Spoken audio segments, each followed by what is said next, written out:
ಇತ್ತೀಚಿನ ಸಂಚಿಕೆಗಳನ್ನು ಜಾಹೀರಾತಿನ ಕಿರಿಕಿರಿ ಇಲ್ಲದೆ ನೋಡಿ.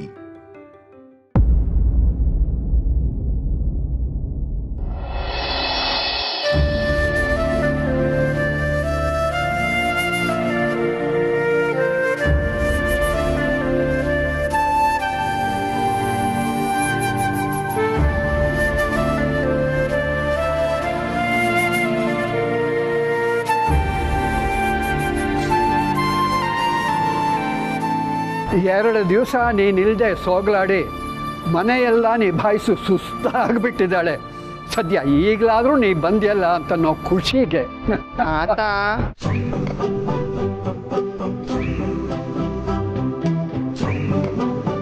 ಬೆಳಗು ಬೆಳಗು ಬೆಳಗು.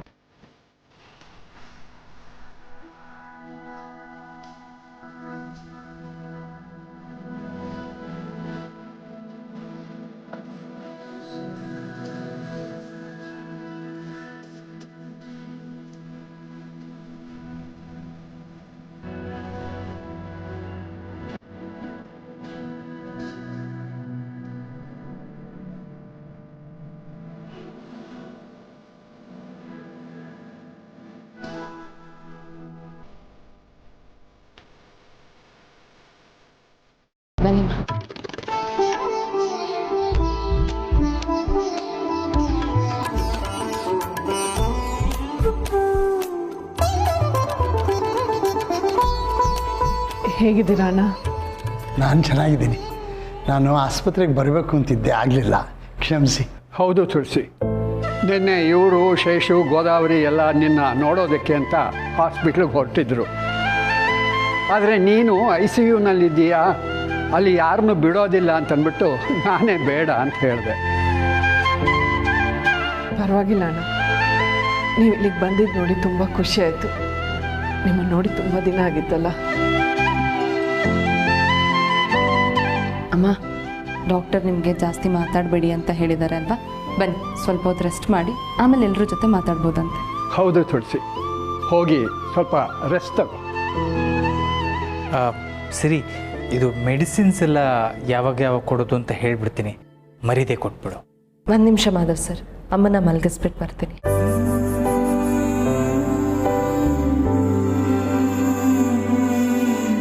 ಮಾಧವ, ನೀನೇ ಹೋಗು, ಮೆಡಿಸಿನ್ ಬಗ್ಗೆ ನಿಂಗೆ ಚೆನ್ನಾಗಿ ಗೊತ್ತು. ಹೋಗು.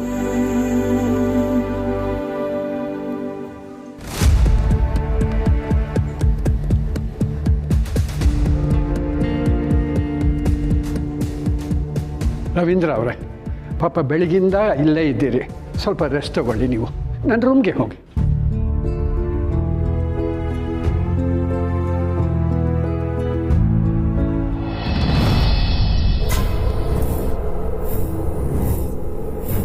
ಅವತ್ತು ಹೀಗೆ ಮಾಡಿದೆ, ಜೊತೆಯಲ್ಲಿರು ಅಂದ್ರೆ ಪೂರ್ಣಿನ ಒಳಗಡೆ ಬಿಟ್ಟೆ. ಇವತ್ತು ಅಮ್ಮೋರೆ, ಅದು ಶಟ್ ಅಪ್, ಮಾತಾಡ್ಬೇಡ ನೀನು.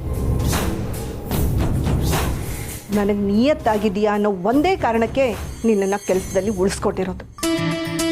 ಇನ್ನೊಂದ್ಸಲ ಈ ಥರ ಆದರೆ ನೀನು ಕೆಲಸ ಕಳ್ಕೊಳ್ತೀಯ ಅಷ್ಟೇ. ಕ್ಷಮಿಸಿ ಅಮ್ಮೋರೆ, ಇನ್ಮೇಲೆ ಹುಷಾರಾಗಿರ್ತೀನಿ. ಮಾತಾಡಬೇಡ, ನಡಿ ಆಚೆ. ಆಚೆ ಹೋಗು ಒಂದೇ.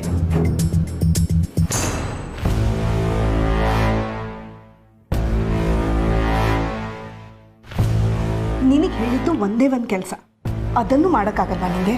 Come on mom, first of all ನಾನು ಡ್ಯಾಡ್ನ ಯಾವತ್ತೂ ನೋಡ್ಕೊಂಡೇ ಇಲ್ಲ.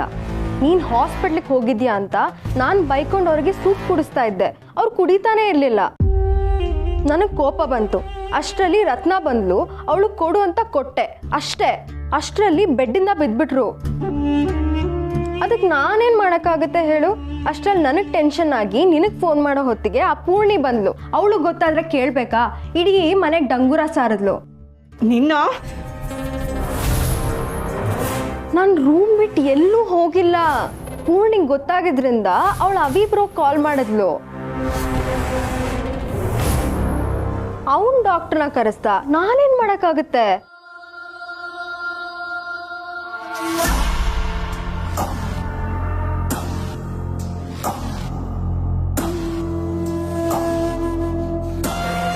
ಮಾಮ್, ನಂಗೆ ಯಾಕೋ ಇವಾಗ ಡ್ಯಾಡ್ನ ನೋಡಿದ್ರೆ ಇವ್ರು ಇದನ್ನೆಲ್ಲ ಬೇಕು ಅಂತ ಮಾಡ್ತಿದ್ದಾರೆ ಅಂತ ಅನಿಸ್ತಾ ಇದೆ. ಏನೇನೋ ಮಾತಾಡಬೇಡ. ಸೀರಿಯಸ್ಲಿ ಮಾಮ್, ನೀನು ಮಾಡ್ತಿರೋ ಯಾವುದೋ ಒಂದು ಕೆಲಸ ಡ್ಯಾಡಿಗೆ ಇಷ್ಟ ಆಗ್ತಿಲ್ಲ ಅಂತ ಅನಿಸುತ್ತೆ. ಅದನ್ನ ತಡೆಯೋದಕ್ಕೋಸ್ಕರ ಇದೆಲ್ಲ ಮಾಡ್ತಿದ್ದಾರೆ ಅಂತ ಅನಿಸ್ತಾ ಇದೆ. ಶಟ್ ಅಪ್ ನಿಧಿ.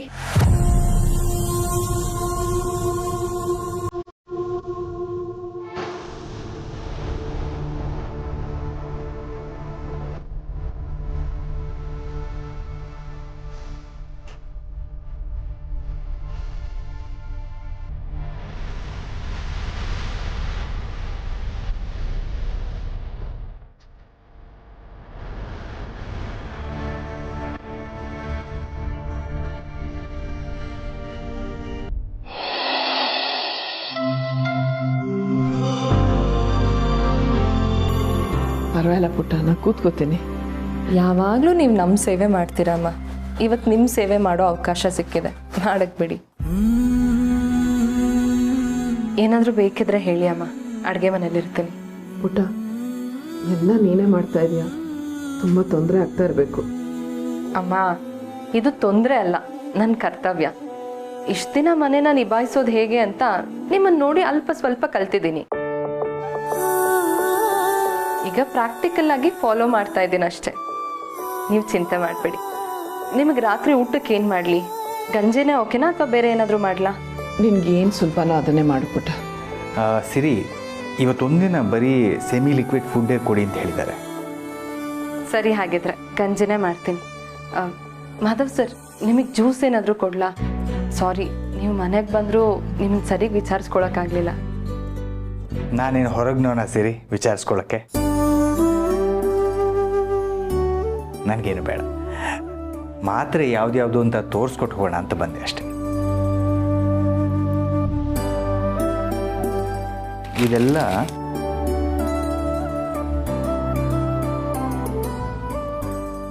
ಓಕೆ ಮಾಧವ್ ಸರ್, ಗೊತ್ತಾಯ್ತು. ನಾನೆಲ್ಲ ಸಪ್ರೇಟ್ ಮಾಡಿಟ್ಟಿದ್ದೀನಿ. ಹಾಗೆ ಗೊತ್ತಾಗಲಿಲ್ಲ ಅಂದರೆ ಪ್ರಿಸ್ಕ್ರಿಪ್ಷನ್ ಇದೆ, ನೋಡಿಬಿಡು. ಇನ್ನೂ ಗೊತ್ತಾಗಿಲ್ಲ ಅಂದರೆ ನನಗೆ ಫೋನ್ ಮಾಡು, ಓಕೆನಾ? Sure sir. ತುಳಸಿಯವರೇ, ಚೆನ್ನಾಗಿ ರೆಸ್ಟ್ ಮಾಡಿ. ಏನಾದರೂ ಬೇಕಾದರೆ ಸಂಕೋಚ ಇಲ್ಲದೆ ಫೋನ್ ಮಾಡಿ. ಬರ್ತೀನಿ ನಾನು. ಮಾಧವ್ ಅವರೇ, ನೀವೇ ನನ್ನನ್ನು ಆಸ್ಪತ್ರೆಗೆ ಸೇರಿಸಿದ್ದು, ಸಮಯಕ್ಕೆ ಸರಿಯಾಗಿ ರಕ್ತ ಸಿಗೋ ಹಾಗೆ ಮಾಡಿದ್ದು ಅಂತ ಮಾವನವ್ರು ಹೇಳ್ತಾ ಇದ್ರು. ಸಾಲದು ಅಂತ ಆಸ್ಪತ್ರೆಯಲ್ಲಿ ನನ್ನ ಜೊತೆಲಿದ್ದು ನನ್ನನ್ನು ನೋಡ್ಕೊಂಡ್ರಿ ಅಂತ ಗೊತ್ತಾಯ್ತು. ಈ ಜನ್ಮದಲ್ಲಿ ನಿಮ್ಮ ಋಣನ... ಏನು ತುಳಸಿಯವರೇ, ಋಣ ಅಂತೆಲ್ಲ ಹೇಳಿ ಮುಜುಗರ ಮಾಡಬೇಡಿ. ಅಷ್ಟಕ್ಕೂ ಋಣದ ಮಾತಾಡೋದು ಹೋಗೋರಿಗೆ. ನಾನು ಹೋಗೋ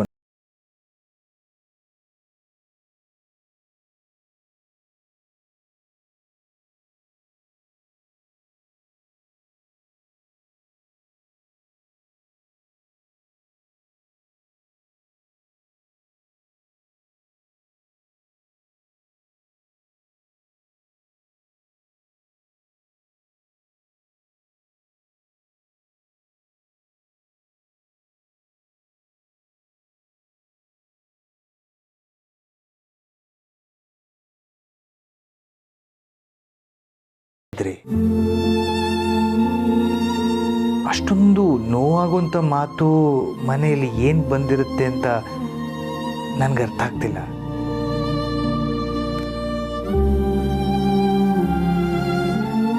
ನಿನ್ನ ಬಗ್ಗೆ, ಮಾಧವ್ ಸರ್ ಬಗ್ಗೆ ನಂದಿನಿ ಯಾಕೆ ಆ ಥರ ಮಾತಾಡಿದ್ಲು? ಮಾಧವ್ ಸರ್ ಜೊತೆ ನೀನು ಸ್ಕೂಟ್ರಲ್ಲಿ ಬಂದಿದ್ದು ನಿಜಾನ? ಫಸ್ಟ್ ಆಫ್ ಆಲ್ ಕೆಲ್ಸಕ್ಕೆ ಹೋಗೋದೆ ಬೇಡ ಅಂದೆ, ಆದರೆ ಅದು ನೀನು ಕೇಳದೆ ಹೋದೆ. ಸಾಲದು ಅಂತ ಅವ್ರ ಜೊತೆ ಮಾರ್ಕೆಟು ಪಿಕ್ನಿಕ್ ಅಂತ ಸುತ್ತಾ ಇದೆಯಲ್ಲ.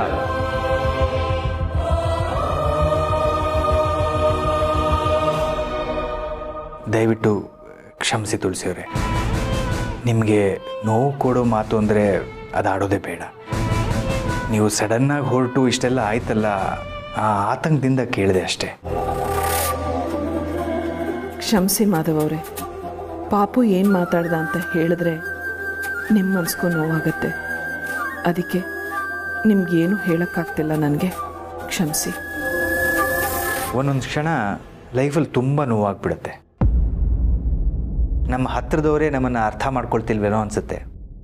ಆಗ ಒಂಟಿಯಾಗಿ ಇದ್ದು ಬಿಡಬೇಕು ಅನಿಸುತ್ತೆ ಅಲ್ವಾ? ನನಗೂ ತುಂಬ ಸಲ ಹೀಗೆ ಆಗತ್ತೆ.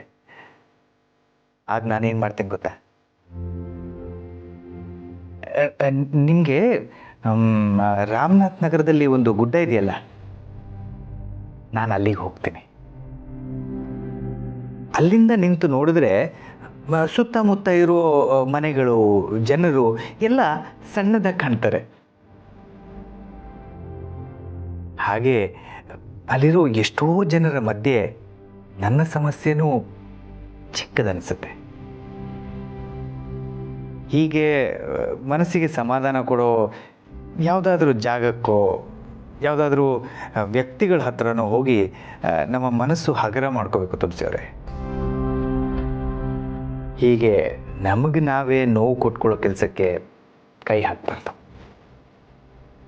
ನೋಡಿ, ಜೀವ ಕೊಡೋದು ದೇವರ ಕೆಲಸ,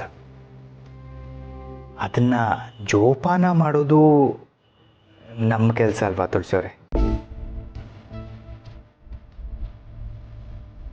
ಮತ್ತೆ ಯಾವಾಗಾದರೂ ನಿಮಗೆ ನೋವಾದರೆ ನನಗೆ ಫೋನ್ ಮಾಡಿ, ನಾನೇ ಬಂದು ನಿಮ್ಮನ್ನು ಅಲ್ಲಿ ಕರ್ಕೊಂಡು ಹೋಗ್ತೀನಿ. ನಾನು ನಿಮ್ಮನ್ನು ಮಾತೇ ಆಡಿಸಲ್ಲ. ನಿಮಗೆ ಸಮಾಧಾನ ಆಗೋವರೆಗೂ ಅಲ್ಲಿದ್ದು ಬನ್ನಿ.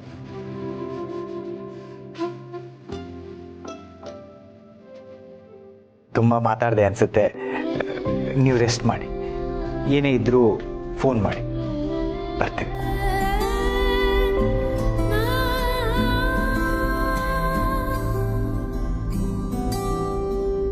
ಪುಟ್ಟಿ ಮತ್ತೆ ಪಾಪು ಮಾತು ಕೇಳಿ ನಾನು ಇವರಿಂದ ದೂರ ಇರೋಣ ಅಂತ ಅನ್ಕೊಂಡೆ. ಆದರೆ ಇವ್ರಿಗದು ಯಾವುದೂ ಗೊತ್ತಿಲ್ಲ.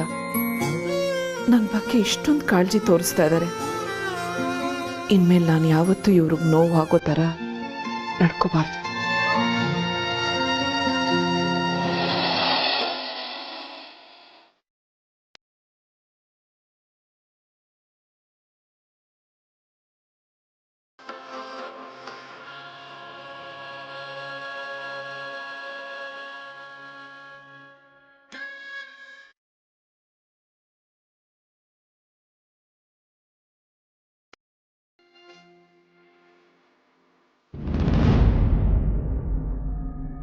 ಅಣ್ಣ, ಅಲ್ಲ ನಿಂಗೇನು ಅನ್ನಿಸ್ತಾನೆ ಇಲ್ವಾ? ನಿನ್ನೆ ಆ ಮನುಷ್ಯನಿಂದಾನೇ ಅಮ್ಮ ಮನೆ ಬಿಟ್ಟು ಹೋಗುವಾಗ ಆಗಿದ್ದು. ಈಗ ಅವನು ಅಮ್ಮನ ರೂಮ್ಗೆ ಹೋದ್ರು, ನೀ ಸುಮ್ಮನೆ ಇದೆಯಲ್ಲ. ಅಲ್ಲ, ನಿನ್ನೆ ನಾನು ನಿಂಗೆ ಹೇಳಿದ್ನೆಲ್ಲ ಮರ್ತ್ಬಿಟ್ಯಾ? ಅಟ್ಲೀಸ್ಟ್ ಈಗಲಾದರೂ ನಾನು ಹೇಳಿದ ಮಾತು ಸತ್ಯ ಅಂತ ನಿನಗೆ ಗೊತ್ತಾಯ್ತಾ? ಆ ಮನುಷ್ಯ ಇಷ್ಟೆಲ್ಲ ಕೇರ್ ತೋರಿಸೋ ಅಗತ್ಯ ಇದೆ ಅಂತ ಅನ್ಸುತ್ತಾ ನಿಂಗೆ? ಒಂದಂತೂ ನಿಜ, ನಿನ್ನೆ ಆ ಮನುಷ್ಯನ ಟಾಪಿಕಿಂದ ತಾನೇ ನೀನು ಅಮ್ಮನ ಹತ್ರ ಜೋರಾಗಿ ಮಾತಾಡಿದ್ದು. ಅದಕ್ಕೆ ತಾನೇ ಅಮ್ಮ ಆಚೆ ಹೋಗಿದ್ದು. ಅಂದಮೇಲೆ ಅಮ್ಮಂಗೆ ಆಕ್ಸಿಡೆಂಟ್ ಆಗೋದಕ್ಕೆ ಕಾರಣ ಆ ಮನುಷ್ಯನೇ ತಾನೇ?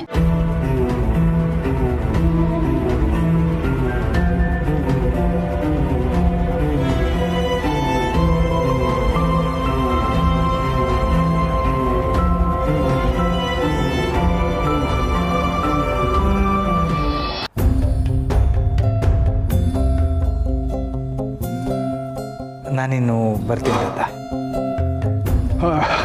ನಾನು ಬರ್ತೀನಿ, ನೀ ಹೋಗ್ತಾ ಇರು. ಸರಿ.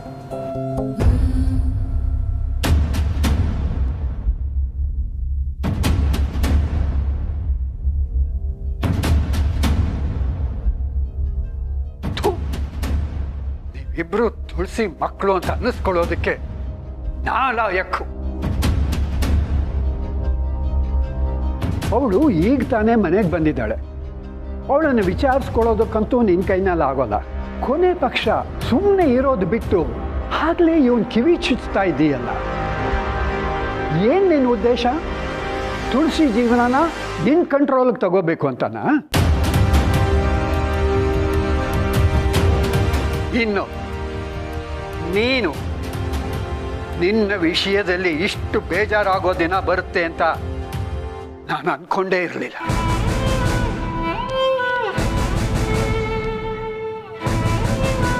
ನೀನು ಹೇಳದೆ ಕೇಳದೆ ಮದುವೆ ಆದಾಗಲೂ ನಾನು ಅದನ್ನು ಒಪ್ಕೊಂಡೆ. ಯಾಕೆ ಅಂತಂದರೆ ತುಳಸಿ ಮಾತು ನನ್ನ ಕರಗಿಸಿತ್ತು. ನಿನಗೋಸ್ಕರ ಎಷ್ಟೆಲ್ಲ ತ್ಯಾಗ ಮಾಡಿರೋ ಆ ತುಳಸಿಗೇನೆ ಎಂತೆಂಥ ಮಾತಾಡ್ಬಿಟ್ಟಿಯೋ. ಸಾಲದು ಅಂತ ಇನ್ಶೂರೆನ್ಸಿಂದ ಅವಳ ಹೆಸರನ್ನೇ ತೆಗೆಸಿದ್ದೀಯ. ವಯಸ್ಸಾದ ಮೇಲೆ ಆಸರೆ ಆಗ್ತಾರೆ ಅಂತ ಮಕ್ಕಳನ್ನು ಮಾಡ್ಕೋತಾರೆ. ಆದ್ರೆ ಮಕ್ಕಳು ಹೀಗಿರ್ತಾರೆ ಅಂತಂದರೆ ಈಗ ನನಗೆ ಮಕ್ಕಳಿಲ್ವಲ್ಲ ಅಂತ ಖುಷಿ ಆಗ್ತಾ ಇದೆ.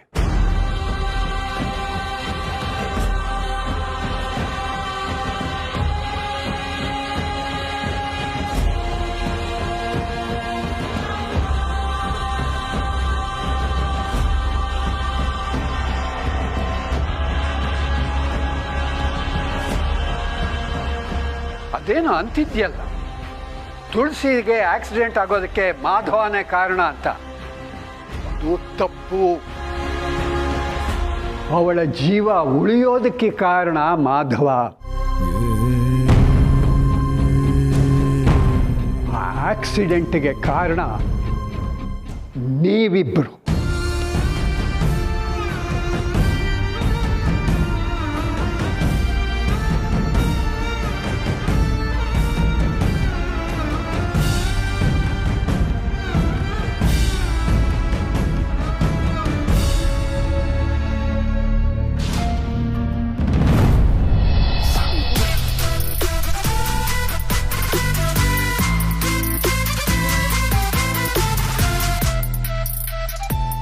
ದೀಪಿಕಾ, ಯಾಕಿನ್ನೂ ಡಲ್ ಆಗಿದೆಯಾ?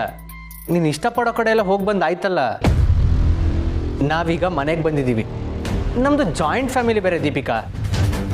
ನೀನು ಹೀಗೆ ಡಲ್ಲಾಗಿತ್ತು ಅಂದರೆ ಯಾರಾದರೂ ಏನಾದರೂ ಆಯ್ತಾ ಅಂತ ಪ್ರಶ್ನೆ ಮಾಡೇ ಮಾಡ್ತಾರೆ. ಅದಕ್ಕೆಲ್ಲ ನಾವು ಅವಕಾಶ ಮಾಡಿಕೊಡ್ಬೇಕಾ? I am fed up Abhi.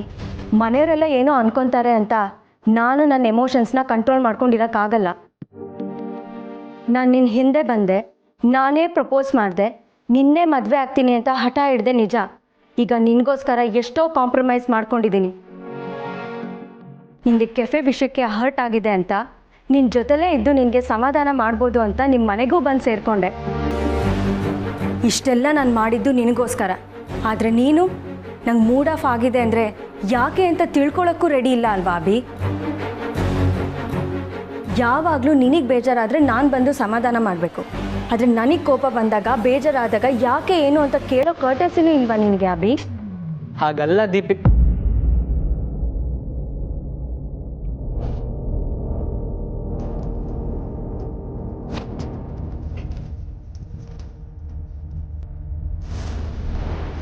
ಸಾರಿ, ನಾನು ಪಾಪಮ್ಮನ ಹುಡ್ಕೊಂಡು ಬಂದೆ. ನೀವಿಬ್ಬರು ಎಲ್ಲಿದ್ದೀರಾ ಅಂತ ಗೊತ್ತಾಗಲಿಲ್ಲ.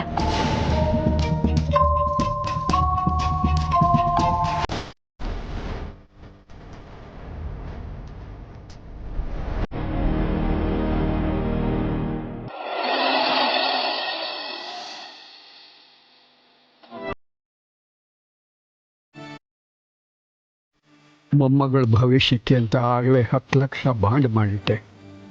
ಈಗ ಅದು ಲಾಕ್ ಆಗಿದೆ, ತೆಗೆಯುವ ಹಾಗಿಲ್ಲ. ತುಳಸಿಗೆ ಅವಳ ಮಗಳ ನೀಚ ಬುದ್ಧಿ ಗೊತ್ತಾಗಲಿ ಅಂತ ಪೆನ್ಷನ್ನಲ್ಲಿ ಉಳಿಸಿದ 3 ಲಕ್ಷನೂ ಕೊಟ್ಬಿಟ್ಟೆ. ಆ ದೇವರ ದಾರಿ ತೋರಿಸಲಿಲ್ಲ ಅಂದಿದ್ರೆ ಆಸ್ಪತ್ರೆ ಖರ್ಚಿಗೆ ನಾನು ಏನು ಮಾಡ್ತಿದ್ನೋ ಏನು.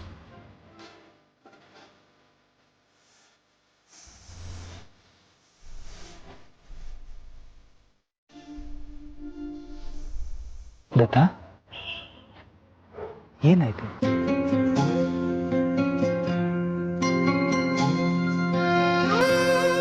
ಬನ್ನಿ, ಇಲ್ಲೆಲ್ಲಾದ್ರೂ ಕೂತ್ಕೊಳ್ಳೋಣ. ಬನ್ನಿ. ಬೇಡ ಚಪ್ಪಲಿ ಕಳ್ಳ, ನಡೀತಿದ್ರೆ ಮನಸ್ಸು ಹಗರವಾಗತ್ತಂತೆ. ನಡೆಯೋಣ. ಅಲ್ಲ, ತುಳಸಿಯವರು ಅಪಾಯದಿಂದ ಪಾರಾಗಿ ಮನೆಗೂ ಬಂದ್ರಲ್ಲ ದತ್ತ, ಮತ್ತ್ಯಾಕೆ ನೊಂದ್ಕೋತಿದ್ದೀರಾ? ಅವಳು ಅಪಾಯದಿಂದ ಪಾರಾಗಿದ್ದಲ್ಲ, ನೀನು ಪಾರು ಮಾಡಿದೆ ಅಂತ ಹೇಳು. ಖಂಡಿತ ಇಲ್ಲ ದತ್ತ, ಅದು ದೇವರ ಕೃಪೆ. ಹೌದು, ನೀನು ದೇವರಾಗಿ ಬಂದೆ. ಅವಳಿಗೆ ಆಕ್ಸಿಡೆಂಟ್ ಆದಾಗ ನೀನಲ್ಲದೆ ಬೇರೆ ಯಾರಾದರೂ ನೋಡಿದರೆ ಅವಳನ್ನು ಸರಿಯಾದ ಸಮಯಕ್ಕೆ ಆಸ್ಪತ್ರೆಗೆ ಕರ್ಕೊಂಡು ಹೋಗ್ತಾ ಇದ್ರೋ ಇಲ್ವೋ, ರಕ್ತ ಸಿಗ್ತಾ ಇತ್ತೋ ಇಲ್ವೋ. ಇಷ್ಟೆಲ್ಲ ಸಾಲದು ಅಂತ ನೀನು ಆಸ್ಪತ್ರೆ ಖರ್ಚನ್ನೆಲ್ಲ ನೀನೇ ಭರಿಸಿದ್ದೀಯ. ಅಲ್ಲ ತಾತ, ಖರ್ಚು ನಾನು ನನಗೆ ಗೊತ್ತು. ಖರ್ಚಿನ ಬಗ್ಗೆ ತಲೆ ಕೆಡಿಸ್ಕೋಬೇಡಿ ಅಂತ ನೀನು ಹೇಳ್ದಾಗ್ಲೇ ನನಗೆ ಅರ್ಥವಾಗಿತ್ತು. 10 ರೂಪಾಯಿ ದಾನ ಮಾಡಿದ್ರೆ 100 ಜನಕ್ಕೆ ಡಂಗೂರ ಸಾರೋ ಅಂಥ ಕಾಲ ಇದು. ಅಂಥದ್ರಲ್ಲಿ ನೀನು ಲಕ್ಷಾಂತರ ರೂಪಾಯಿ ಖರ್ಚು ಮಾಡಿದ್ರು ಕೂಡ ನನಗೂ ಇದಕ್ಕೂ ಸಂಬಂಧವೇ ಇಲ್ವೇನೋ ಅನ್ನೋ ಥರ ಸುಮ್ಮನೆ ಇದ್ದೀಯಲ್ಲೋ. ಅದು ನಮ್ಮ ನಿಜವಾದ ಬಂಧುಗಳು, ಸ್ನೇಹಿತರು ಯಾರು ಅಂತನ್ನೋದು ನಮ್ಮ ಕಷ್ಟ ಕಾಲದಲ್ಲಿ ಗೊತ್ತಾಗತ್ತೆ ಅಂತ ಹೇಳ್ತಾರೆ. ಈ 2 ದಿವಸದಲ್ಲಿ ನನಗದು ತುಂಬ ಚೆನ್ನಾಗಿ ಅರ್ಥವಾಯಿತು ಕಣೋ. ಆದರೆ ಇಂಥ ಸಂದರ್ಭದಲ್ಲಿ ನಮಗೆ ಸಹಾಯ ಮಾಡಿದ ನಿನಗೆ ನಿನ್ನ ಹಣನ ತಕ್ಷಣ ವಾಪಸ್ ಕೊಡೋಕ್ಕಾಗ್ತಾ ಇಲ್ವಲ್ಲ. ನನಗೆ ತುಂಬ ನೋವಾಗ್ತಿದೆ ಕಣೋ. ಇವತ್ತು ನಿಜವಾಗ್ಲೂ ಸೋತು ಬಿಟ್ಟೆ ನಾನು.